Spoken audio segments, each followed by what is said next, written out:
नमस्कार साथियों, आपके अपने चैनल राज टीचर्स हेल्पलाइन में आप सबका बहुत बहुत स्वागत है। साथियों, जीपीए जीआईएस यानी सामूहिक दुर्घटना बीमा के बारे में आज दिनांक 19 अप्रैल 2023 को राजस्थान सरकार के वित्त बीमा विभाग ने एक आदेश जारी करके जीपीए की कटौती दरों में बहुत बड़ा बदलाव किया है। तो आइए जानते हैं कि जीपीए की दरों में सत्र 2023-24 के लिए क्या बदलाव किया गया है। तो चलिए शुरू करते हैं आज का वीडियो। चैनल से जुड़े रहने के लिए चैनल को सब्सक्राइब करें और पास वाले बेल आइकन को दबाएं।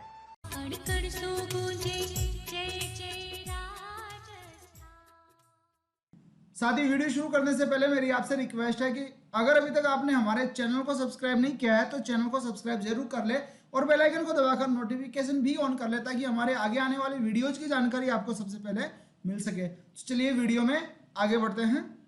साथियों, सबसे पहले हम बात कर लेते हैं वित्त वर्ष 2022-23 के लिए जीपीए की कटौती दरों की। तो पिछली बार कुल 4 श्रेणियों के माध्यम से जीपीए यानी सामूहिक दुर्घटना बीमा की कटौती होती थी और उनमें पहली जो श्रेणी थी वो थी 5 लाख बीमा धन की और इसमें कार्मिक के वेतन से कोई कटौती नहीं की जाती थी बल्कि राजस्थान सरकार द्वारा 350 रुपये की राशि वहन की जाती थी। तो एक कटौती तो ये थी। उसके बाद में 2 नंबर पे थी 10 लाख बीमा धन की और इसमें 350 रुपये कार्मिक को चुकाने होते थे और राज्य सरकार वहन करती थी 350 रुपये। इस तरह से कुल 700 रुपये के प्रीमियम के अमाउंट पर मिलता था 10 लाख का बीमा। इसके बाद तीसरी जो श्रेणी थी वो थी 20 लाख की, जिसमें 1050 रुपये कार्मिक के वेतन से कटौती करनी होती थी डीडीओ को और उसके अलावा राज्य सरकार द्वारा 350 रुपये की राशि वहन की जाती थी। इसके अलावा चौथी श्रेणी थी 30 लाख बीमा धन की। इसमें कार्मिक के वेतन से 1750 रुपये की कटौती होनी थी और राज्य सरकार द्वारा 350 रुपये की राशि वहन की जाती थी।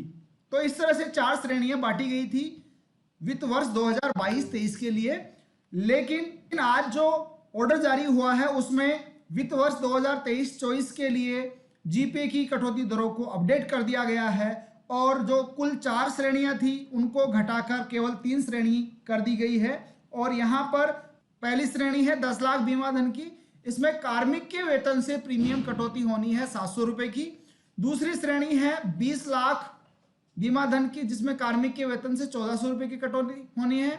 और तीसरी श्रेणी है 30 लाख बीमा धन की, इसमें कार्मिक के वेतन से 2100 रुपये की कटौती होनी है। तो दोस्तों, यहाँ आप स्क्रीन पे देख पा रहे होंगे कि पिछले वर्ष की तुलना में इस वित्त वर्ष 2023-24 में जो बीमा धन की 4 श्रेणियां थी उनको घटाकर 3 कर दी गई है और राज्य सरकार जो वहन करती थी 350 रुपये की राशि प्रत्येक श्रेणी में, उसको भी अभी हटा दिया गया है। तो आइए इसके बारे में और निर्देश जानते हैं।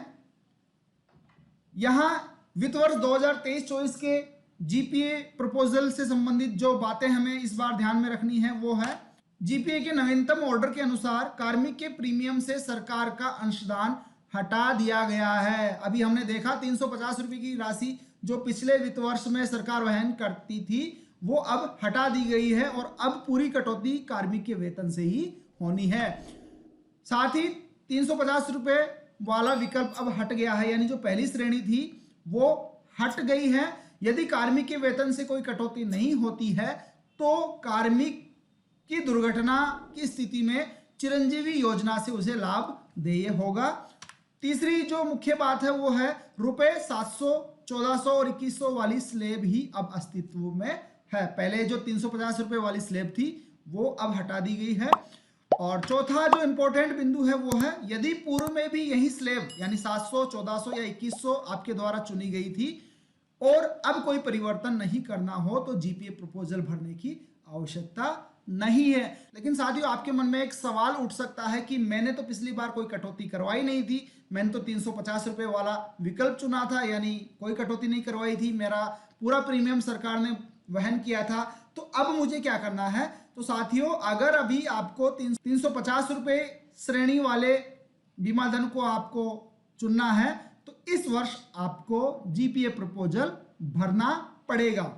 आगे अगर हम डिटेल में जानना चाहें तो यहाँ जो निर्देश दिए गए हैं वो है समस्त आहरण वितरण अधिकारियों के लिए उन्हें कहा गया है कि समस्त आहरण एवं वितरण अधिकारी यह सुनिश्चित करेंगे कि किसी भी राज्य कर्मचारी अधिकारी के माह अप्रैल 2023 के वेतन से, जो कि मई में कार्मिक को मिलता है, तो उस वेतन बिल को तैयार करते समय श्रेणी विकल्प के अनुसार आवश्यक प्रीमियम की कटौती कर ली गई है। यह हर डीडीओ को ध्यान में रखना है। और जिन अधिकारियों या कर्मचारियों का माह अप्रैल 2023 का वेतन यदि किसी कारण से आहरित नहीं किया जा रहा है, तो ऐसे अधिकारी या कर्मचारी निजी स्तर से प्रीमियम राशि उपरोक्त तालिका में से चयनित श्रेणी के अनुसार SIPF पोर्टल के माध्यम से दिनांक 31 मई 2023 से पूर्व साधारण बीमा निधि में जमा कराएंगे। ये विकल्प SIPF पोर्टल पर उपलब्ध करवा दिया गया है। कार्मिक खुद डायरेक्ट ये प्रीमियम जमा करवा सकता है। अब साथियों, आपके मन में यह सवाल उठ सकता है कि मैंने तो GPA प्रपोजल भर दिया है, क्या मुझे फिर से अपडेट करना पड़ेगा या उसी से काम चल जाएगा? तो यहाँ मैं आपको बता दूं साथियों कि जैसे ही यह ऑर्डर सरकार ने जारी किया है, तुरंत पुराने जितने भी प्रपोजल भरे गए थे उन्हें निरस्त कर दिया गया है और अब आपको नए सिरे से अपना GPA प्रपोजल भरना होगा। तो आइए मैं आपको बता देता हूं कि किस तरह से GPA प्रपोजल भरा जाता है या किस तरह से आपको अपना अपडेटेड GPA प्रपोजल भरना है। साथ ही GPA प्रपोजल भरने के लिए आपको अपने क्रोम ब्राउजर में या किसी और ब्राउजर में अपने एम्प्लॉय ID और पासवर्ड की मदद से SSO पर लॉगिन कर लेना है। तो चलिए लॉगिन कर लेते हैं। SSO पर लॉगिन करने के बाद में आपके सामने इस प्रकार की स्क्रीन दिखाई पड़ सकती है। यहाँ पर आपको state insurance and provident fund new वाला ऑप्शन आपको ढूंढना है। अगर ये आपको यहाँ दिख जाता है तो ठीक है, अदरवाइज यहाँ पर आप आकर इसे सर्च कर लीजिए और इसके बाद में इस पर आप क्लिक कर दीजिए।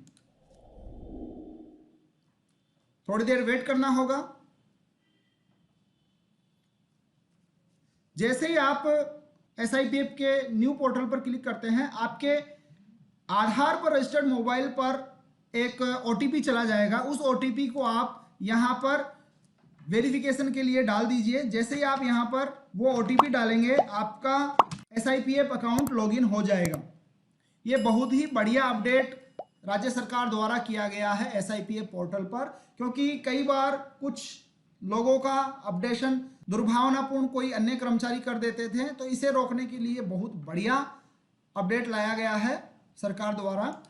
अब यहाँ पर जैसे ही आप लॉगिन करते हैं SIPF पर, आपके सामने यहाँ पर राइट साइड में एक ऑप्शन दिखाई पड़ रहा होगा GPA, इस पर आप क्लिक कर दें। GPA पर क्लिक करने के बाद में यहाँ पर दो ऑप्शन दिखाई पड़ेंगे, डिपॉजिट और GPA प्रपोजल। आपको GPA प्रपोजल पर क्लिक करना है। अगर आप फ्रेश भर रहे हो तो भी इसी तरह से भरना है और अगर अपडेटेड भर रहे हो तो भी यही ऑप्शन आपको उपयोग में लेना है। अब आपके सामने इस प्रकार की स्क्रीन दिखाई देगी जहां पर आपसे रिलेटेड कुछ डिटेल्स होंगी, उन्हें आप चेक कर लें।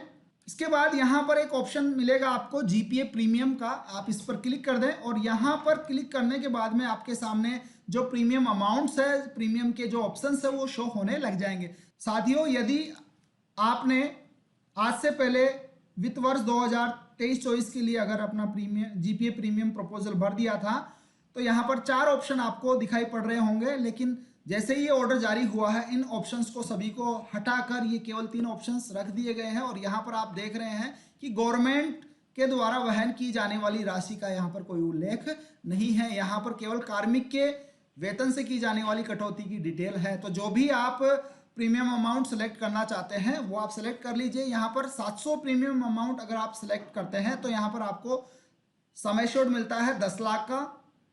1400 की अगर प्रीमियम अमाउंट सेलेक्ट करते हैं तो सम एश्योर्ड मिलता है आपको 20 लाख का। और अगर 2100 रुपये वाली प्रीमियम आप सेलेक्ट करते हैं तो सम एश्योर्ड मिलता है 30 लाख का। तो मैं यहाँ सेलेक्ट कर रहा हूँ सम एश्योर्ड 30 लाख के लिए प्रीमियम अमाउंट 2100 रुपये। जैसे ही हम यहाँ पर सेलेक्ट करते हैं, यहाँ GPA प्रीमियम डिटेल आ जाती है। और अब यहाँ पर अगला ऑप्शन दिखाई पड़ रहा है, are you currently suffering from disability of any organ.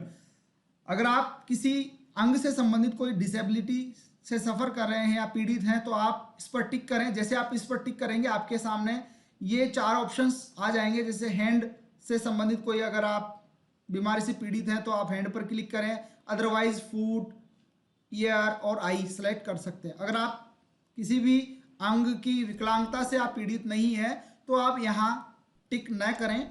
इसके बाद जैसे ही प्रीमियम अमाउंट सेलेक्ट करते हैं उसके बाद अगली स्टेप होती है नॉमिनी डिटेल्स को सेलेक्ट करना।